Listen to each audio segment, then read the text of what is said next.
नमस्कार, प्रज्ञास कॉर्नरमध्ये आपल्या सगळ्यांचं स्वागत. आज आपण उपवासासाठी रताळ्याच्या 4 रेसिपीज बनवणार आहोत. उपवासाचे कटलेट किंवा टिक्की म्हणू शकता, उपवासाची गोड कचोरी, रसरशीत असे उपवासाचे रताळ्याचे काप आणि मऊसूत असा रताळ्याचा शिरा. चला तर मग कृतीला सुरुवात करूया. सर्वप्रथम बनवूया रताळ्याचे कटलेट किंवा याला रताळ्याची टिक्की असे म्हणू शकता. इथे मी अर्धा किलो रताळी घेतलेली. तर रताळी स्वच्छ धुवून कुकरमध्ये उकडवून घ्यायची आहेत. कुकरमध्ये घालायची आहेत, थोडंसं पाणी घालायचं आहे आणि 2 शिट्ट्या काढून घ्यायच्या आहेत कुकरच्या. थोडी थंड झाल्यानंतर त्याची साल काढून घ्यायची आणि किसणीवरती असे किसून घ्यायचे आहेत. आपल्याला हवं असेल तर मॅश पण करून घेऊ शकता. हे बघा, इथे मी सगळी रताळी किसून घेतलेली आहे. आता याच्यामध्ये 2 बारीक चिरलेल्या हिरव्या मिरच्या घालायच्या आहेत आणि उपवासाला जर कोथिंबीर खात असाल तर थोडीशी कोथिंबीर घालायची आहे कापलेली. लिंबाचा रस घालायचा आहे, अर्धा लिंबाचा रस घालते, छान चटपटीत लागते टिक्की याच्यामुळे. मीठ घालायचं आहे चवीनुसार. साखर घालत नाही आहे मी इथे, रताळी गोड असतात त्यामुळे साखर नाही घालत आहे. पाव चमचा लाल तिखट घालायचं आहे. जिरं घालायचं आहे पाव चमचा. आणि आता याच्यामध्ये राजगिऱ्याचं पीठ घेतलेलं आहे, अर्धा कप राजगिऱ्याचं पीठ आहे. थोडं थोडं करून घालायचं जसं लागेल तसं. आपल्याला हवं असेल तर थोडा दाण्याचा कूट पण घालू शकता किंवा किसलेलं खोबरंसुद्धा घालू शकता याच्यामध्ये. त्याने ही टेस्ट छान येते. मी इथे फक्त राजगिऱ्याचं पीठ घातलेलं आहे अर्धा कप. हे बघा, सगळं पीठ घालून घेतलेलं आहे. छान कंबाईन करून घ्यायचं आहे. हे बघा, एकदम मऊसूत असं पीठ भिजवलं आहे मी इथे. आता हाताला थोडंसं तेल किंवा तूप लावून घ्यायचं आहे आणि ज्या साईजची आपल्याला टिक्की बनवायची आहे त्यानुसार पिठाचा गोळा घ्यायचा आहे आणि असा टिक्कीचा शेप देऊन घ्यायचा आहे त्याला. आपल्याला हवं असेल तर कुकी कटरने पण आपण कट करून घेऊ शकता. आता इथे मी 2 चमचे अरारूट पावडर घेतलेली आहे. त्याच्यामध्ये हे कोट करून घ्यायचं आहे म्हणजे टिक्की छान क्रिस्पी होते. जर अरारूट पावडर नसेल आपल्याकडे तर साबुदाण्याचं पीठ वापरलं तरीही चालेल. आता पॅन गरम करायचं आहे, 2 चमचे तूप घालून घ्यायचं आहे. तेल घातलं तरीही चालेल, मी इथे उपवासाला करते म्हणून तूप वापरलेलं आहे. वरनं पण थोडंसं तूप घालायचं आहे आणि टिक्की छानपैकी दोन्ही साईडने मस्त गोल्डन ब्राऊन आणि क्रिस्पी होईपर्यंत शॅलो फ्राय करून घ्यायची आपल्याला. गॅसची फ्लेम मिडियमच ठेवायची आहे. हे बघा, दोन्ही साईडने टिक्की छानपैकी भाजून घेतलेली आहे मी. एकदम छान वरनं क्रिस्पी लेअर आलेली आहे, आतून छान मऊसूत होता त्या टिक्क्या. काढून घ्यायच्यात आणि बाकीच्या टिक्क्या पण याच प्रकारे बनवून घ्यायच्यात. छान चटपटीत लागते ही टिक्की, मस्त गरमागरम टिक्की. शेंगदाण्याची चटणी किंवा दह्याबरोबर सर्व करायची आहे, एकदम छान लागते. नक्की ही रेसिपी ट्राय करून पहा. आता आपण बनवूया उपवासाची रताळ्याची गोड कचोरी. अगदी 2 ते 3 चमचे तुपामध्ये आपण ही कचोरी बनवणार आहोत. बाहेरनं छान क्रिस्पी होतात, आतून मस्त नारळाचं फिलिंग खूप छान लागते. तर यासाठी पॅन गरम करायचं आहे, त्याच्यामध्ये पाव चमचा साजूक तूप घालायचं आहे.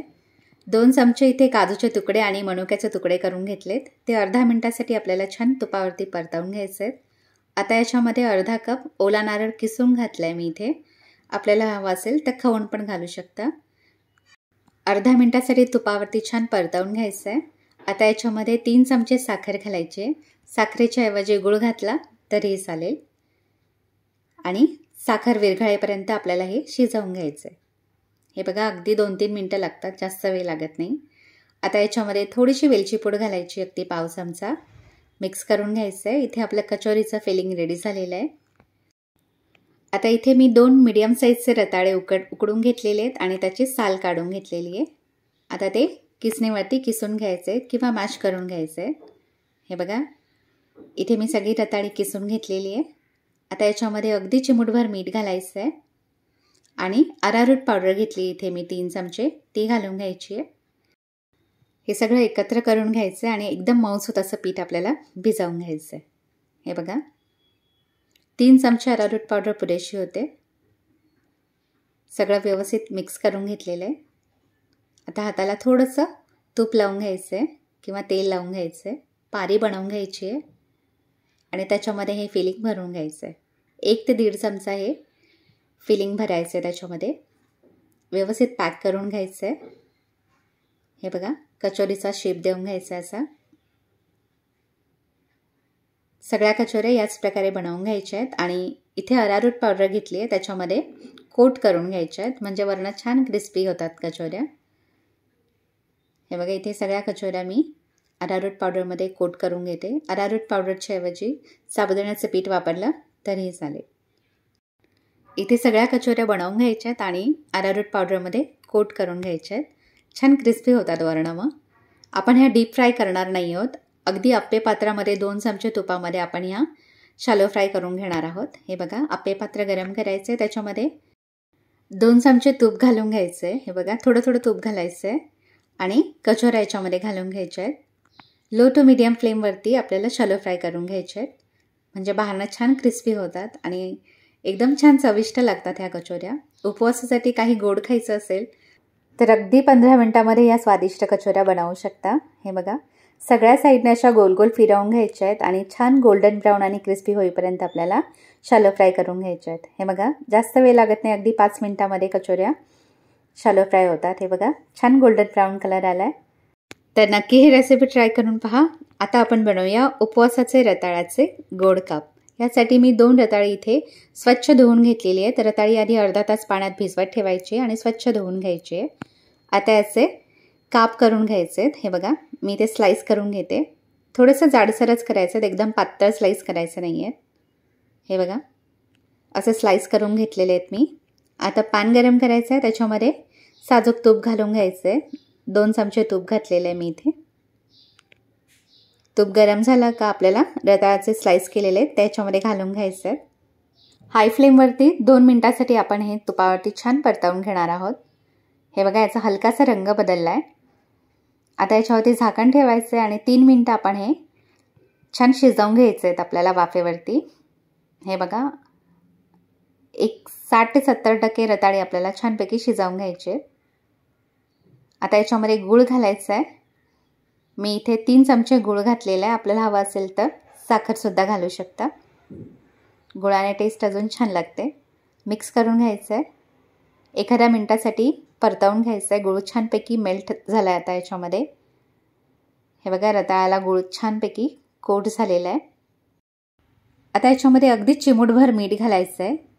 टेस्ट खूप छान लागते. आणि पाव चमचा वेलची पूड घालायची आहे. मिक्स करून घ्यायचं आहे. इथे आपले रसरशीत असे रताळ्याचे गोड काप रेडी झालेले आहेत. वरनं थोडंसं ओलं खोबरं घालायचं आहे किंवा आपल्याला हवं असेल तर ड्रायफ्रूट्स पण घालू शकता. मिक्स करून घ्यायचं आहे आणि मस्त गरमागरम रताळ्याचे काप सर्व करायचे आहेत. खूप छान लागतात. तर उपवासासाठी ही रेसिपी पण ट्राय करून पहा, आपल्याला नक्की आवडेल. तर आता आपण बनवूया उपवासाचा मऊसूत असा रताळ्याचा शिरा. तर रताळ्याचा शिरा बनवण्यासाठी रताळी उकडून घ्यायचे. तर थोडी वेगळी पद्धत वापरली आहे. ह्या पद्धतीने रताळी उकडली तर खूप छान लागतात. एक जाडबुडाची कढई घ्यायची आहे. त्याच्यामध्ये थोडंसं साजूक तूप लावून कोट करून घ्यायचं आहे. त्याच्यामध्ये स्वच्छ धुतलेली रताळी घालायची आहेत. मी अर्धा किलो रताळी घेतली आहे. त्याच्यावरती ओला केलेला जाड कॉटनचा नॅपकिन ठेवायचा आहे आणि झाकण ठेवून 20 ते 25 मिनिटं आपल्याला रताळी छानपैकी वाफवून घ्यायची आहेत. मध्ये एक 10 मिनिटानंतर रताळी पलटी करून घ्यायची आहेत. हे बघा, 20 मिनिटामध्ये रताळी खूप छान शिजतात. थंड झाल्यानंतर सोलून घ्यायचे आहेत आणि अशी मॅश करून घ्यायची आहेत. आता पॅन गरम करायचं आहे आणि त्याच्यामध्ये 1 चमचा साजूक तूप घालायचं आहे आणि थोडे ड्रायफ्रूट्सचे काप करून घेतलेत मी इथे. काजू, बदाम आणि पिस्त्याचे काप करून घेतलेले आहेत, अगदी 2-3 चमचे. ते तुपावरती छान परतवून घ्यायचे 2 मिनिटासाठी, थोडेसे क्रिस्पी होईपर्यंत. हे बघा, आता प्लेटमध्ये काढून घ्यायचे आहेत आणि जी रताळी आपण मॅश करून घेतली आहेत ती आता याच्यामध्ये घालून घ्यायची आहेत. एखाद्या मिनिटासाठी तुपावरती छान परतवून घ्यायचे आहेत. खूप छान मऊसूत होतो हा शिरा आणि चवीलाही अप्रतिम लागतो.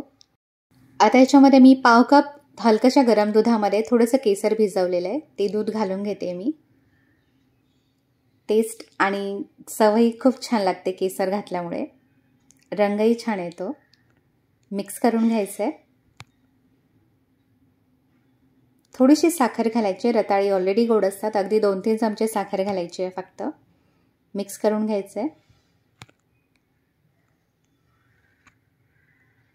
हे बघा, मिश्रण आता पान सोडायला लागलेलं आहे. थोडंसं घट्ट व्हायला लागलेलं आहे.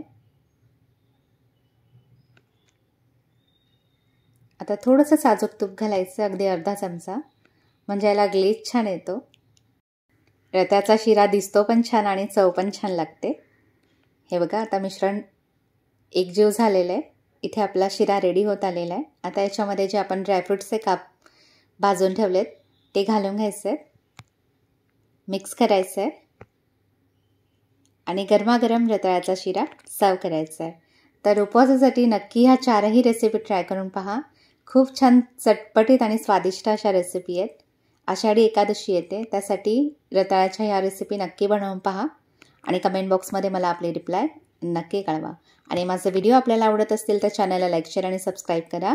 जास्तीत जास्त हा व्हिडिओ आपल्या फ्रेंड्स आणि फॅमिलीसोबत शेअर करा. हा व्हिडिओ पाहिल्याबद्दल आपल्या सगळ्यांचे खूप खूप धन्यवाद. पुन्हा भेटूया अशाच एका नवीन व्हिडिओमध्ये.